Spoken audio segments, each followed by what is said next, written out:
ರಾಜಾದಿರಾಜರೇ, ತಮಗೆಲ್ಲರಿಗೂ ಈ ಸಭೆಗೆ ಸ್ವಾಗತ. ಹಾಗೆ ಲಂಕಾಧೀಶ್ವರ ದಶಕಂಠ ರಾವಣ ಪ್ರಭುವಿನ ಅನಂತ ವಂದನೆಗಳನ್ನು ತಮಗೆಲ್ಲರಿಗೂ ತಿಳಿಸುತ್ತಿದ್ದೇನೆ.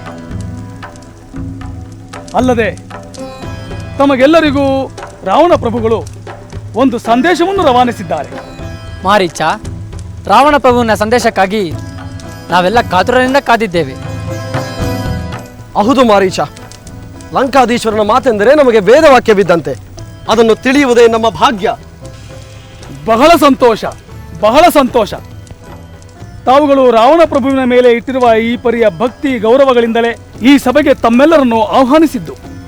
ಹಾಗೆಯೇ ನೀವೆಲ್ಲ ನನ್ನ ವಿಚಾರವನ್ನು ಅದನ್ನು ಒಪ್ಪಿ ಆಶೀರ್ವದಿಸಿರುವ ಲಂಕೇಶ್ವರರ ಮನದಿಂಗಿತವನ್ನು ತಮಗೆ ತಿಳಿಸುತ್ತೇನೆ. ಮತ್ತೆ ತಾವುಗಳು ಅದರಂತೆ ನಡೆಯುತ್ತೀರೆಂದು ನಾನು ಭಾವಿಸಿದ್ದೇನೆ. ಅಗತ್ಯವಾಗಿ ಮಾರೀಚ, ರಾವಣನ ಮನದಿಂಗಿತದಂತೆ ನಡೆಯಲು ನಾವು ಸಿದ್ಧ. ಆದರೆ ಅರ್ಥವಾಯಿತು, ಅರ್ಥವಾಯಿತು. ತಮಗೆಲ್ಲರಿಗೂ ರಾವಣೇಶ್ವರರ ಬೆಂಬಲವು ಸದಾ ಇರಬೇಕು. ಹಾಗೆ ತಮ್ಮೆಲ್ಲ ಅಗತ್ಯತೆಗಳನ್ನು ಪೂರೈಸಬೇಕು.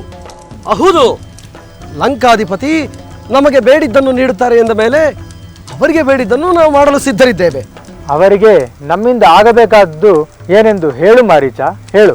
ಹೇಳುತ್ತೇನೆ ಮಹಾರಾಜ.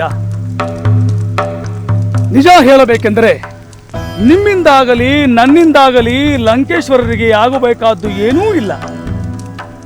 ಆದರೆ ನಿಮಗೆ ಜನಕನ ಆಸ್ಥಾನದಲ್ಲಿ ಆದ ಮೋಸ ವಂಚನೆಯಿಂದ ಸಂಕಟ ಪಡುತ್ತಿದ್ದೀರಿ. ಜನಕನ ಕೃತ್ರಿಮಕ್ಕೆ ಬಲಿಯಾಗಿ ನೋವನ್ನು ಅನುಭವಿಸುತ್ತಿದ್ದೀರಿ. ನಿಮಗೆಲ್ಲರಿಗೂ ಒಳ್ಳೆಯದಾಗಬೇಕು. ನಿಮಗಾದ ಮೋಸಕ್ಕೆ ಪ್ರತೀಕಾರವನ್ನು ತೀರಿಸಿಕೊಳ್ಳಬೇಕು. ನಮಗೆ ಅನ್ಯಾಯವಾಯಿತೆಂದು ನಾವು ಸೇಡು ತೀರಿಸಿಕೊಳ್ಳಬೇಕೇ? ಹೌದು. ಶಿವಧನಸ್ಸನ್ನು ನಿಮ್ಮಿಂದ ಎತ್ತಲು ಸಾಧ್ಯವಾಗದೇ ಇದ್ದಿದ್ದು ನಿಮ್ಮಗಳ ಪರಾಕ್ರಮದ ಕೊರತೆಯಿಂದಲ್ಲ, ಅದು ಆ ಜನಕನ ಕೃತ್ರಿಮ.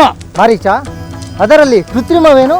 ಹೌದು, ಶಿವಧನಸ್ಸನ್ನು ಯಾರೂ ಎತ್ತಬಾರದೆಂದು ಆ ಜನಕ ಮಹಾರಾಜ ಅದರ ಸುತ್ತಲೂ ಮಾಯಾಜಾಲವನ್ನು ಸೃಷ್ಟಿಸಿದ್ದ.